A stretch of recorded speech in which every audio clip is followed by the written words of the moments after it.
SEBAত সাধাৰণতে আমাৰ যেটো পাছ পাৰ্সেন্টেজ এইটো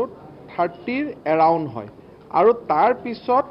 শিক্ষামন্ত্ৰী বা চৰকাৰৰ লগত আলোচনা কৰি SEBAই প্ৰায় 65% লৈকে লৰাক পাছ কৰায় তাৰমানে একচুয়ালি পাছ কৰিব লাগে 22% লৰা কিন্তু পাছ কৰাই দিয়া লৰাক প্ৰায় 65% ধৰক 25-30% লৰা পাছ কৰিছে ৰিজাল্টটো আমি 65 কৰিছো পাছ কৰা নহয় সেই ধৰণে ফাৰ্স্ট ডিভিজনো এনেকৈ বাঢ়ি আছিল ষ্টাৰো বাঢ়ি আছিল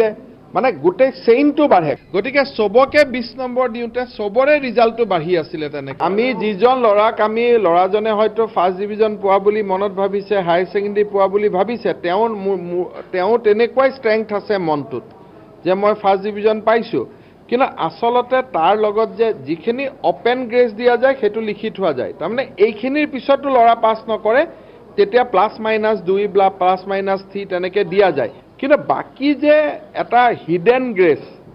কোনেও ক'ব নোৱাৰাকৈ গ্ৰেজ নম্বৰ এটা দিয়া যায় সেই কথাটো আমি কোনেও গম নাপাওঁ ময়ো গম নাপাওঁ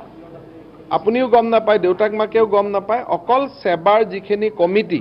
সেই কমিটিখিনিয়ে গম পায় যে আমি কিমান নম্বৰ গ্ৰেজ দিলো এইবাৰ আমাৰ SEBAৰ অধ্যক্ষই মোক আকৌ সুধিলে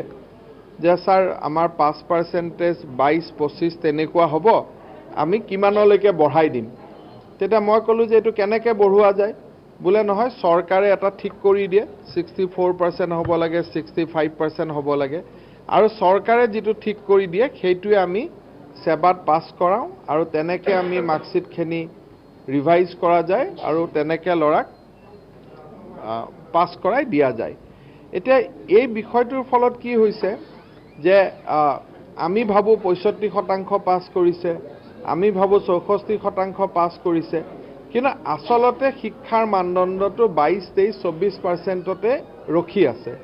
গতিকে এইবাৰ আমি গোটেই বিষয়টো আসলতে গ্ৰেজ দিয়া উচিত নে অনুচিত বা গ্ৰেজ প্ৰদান কৰা বিষয়টো ভাল নে বেয়া আমি কৰিব লাগে নে নাই এই বিষয়টো আমি কেবিনেটত আলোচনা কৰি এখন শিক্ষাবিদসকলৰ কমিটি এখন আমি বনাব খুজিছো আৰু তেওঁলোকৰ অনুমোদন হোৱাৰ পিছতহে আমি এই গোটেই বিষয়টোত আগবাঢ়িব খুজিছো